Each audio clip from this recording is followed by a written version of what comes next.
Hai, perkenalkan nama saya Lorencia Christine Sorongan, mahasiswi Universitas Bung Karno, FISIP, Prodi Ilmu Komunikasi dengan NIM 11012101113. Saya mahasiswi semester 3, kelas 3 IKM 1, dan pada saat ini saya akan membacakan hasil dari jawaban UTS saya mata kuliah Komunikasi Pemasaran dengan dosen Bapak Tri Okta. 8 elemen komunikasi pemasaran. Yang pertama, komunikan. Komunikan merupakan pihak yang membuat pesan dengan maksud tertentu untuk disampaikan kepada objek pesan atau disebut juga komunikan. Komunikator biasanya berupa sales, promotor, orang yang melakukan endorsement, dan lain sebagainya. Yang kedua, komunikan. Komunikan merupakan pihak yang menjadi sasaran oleh komunikator. Aspek yang dipertimbangkan dalam diri komunikan adalah umur, jenis kelamin, pengetahuan, kebiasaan, pengalaman, dan lain sebagainya. Ketiga, pesan. Pesan adalah rumusan maksud yang disampaikan oleh komunikator kepada komunikan.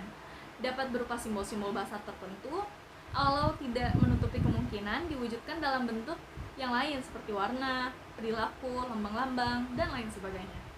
Yang keempat, media.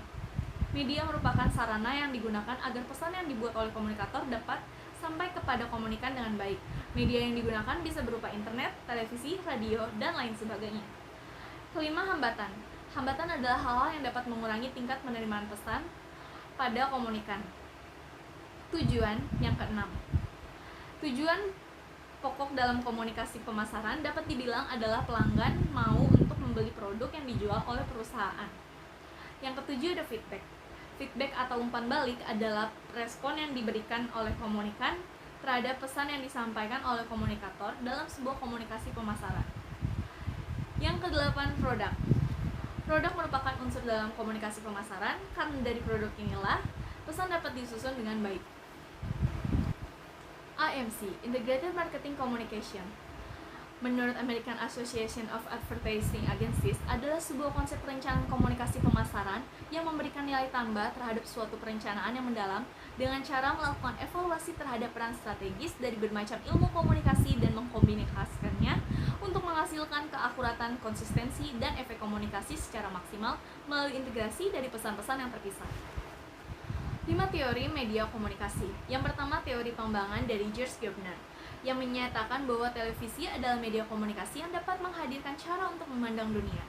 Kedua, teori dugaan Philip Pumpkin, menyebutkan bahwa keputusan yang dicari seseorang dari media massa ditentukan oleh sikap dan juga keyakinan seseorang tersebut terhadap media dan penilaian tentang materi yang diberikan oleh media.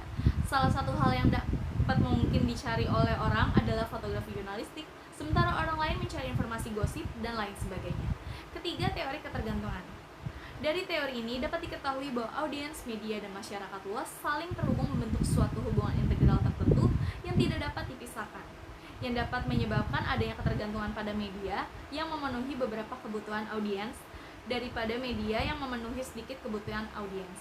Akan tetapi, ketergantungan itu akan menurun ketika keadaan lebih stabil. Keempat, teori masyarakat massa. Teori ini berbicara mengenai bagaimana suatu media massa dapat memberikan pengaruh ketergantungan sekaligus keterputusan yang lebih jauh pada masyarakat tertentu yang telah menjadikan media massa sebagai hal yang melekat dalam kehidupan mereka sehari-hari. Kelima, teori penggunaan dan pemenuhan kebutuhan. Teori ini menyebutkan bahwa media komunikasi seperti media massa tersebut adalah salah satu alat pemenuhan kebutuhan manusia yang akan dicari atau dipilih apabila seseorang memiliki kebutuhan tertentu dan dapat ditinggalkan apabila para audiens sudah tidak lagi merasa membutuhkan kebutuhan yang disediakan oleh media tersebut. 5 tahap yang menjadi elemen produk strategi manajemen pemasaran menurut Sutojo dan Kleinsteiger. Pertama, pemilihan pasar yang ingin dilayani perusahaan secara efektif atau market selection. Kedua, strategi produk, termasuk pemilihan barang atau jasa yang akan dipasarkan, penentuan seri produk, dan kombinasi seri produk yang kompetitif dan menguntungkan. Ketiga, strategi harga, menentukan tujuan strategi harga, penentuan harga untuk konsumen segmen-segmen pasar yang berbeda, mempertimbangkan faktor biaya dalam menentukan harga serta persaingan harga. Keempat, strategi distribusi produk, menentukan tujuan strategi jaringan distribusi, pemilihan distributor yang menyalurkan produk sampai ke tangan konsumen akhir, dan pengelolaan jaringan distribusi. Kelima, strategi periklanan dan sarana promosi penjualan atau advertising and sales promotion strategy.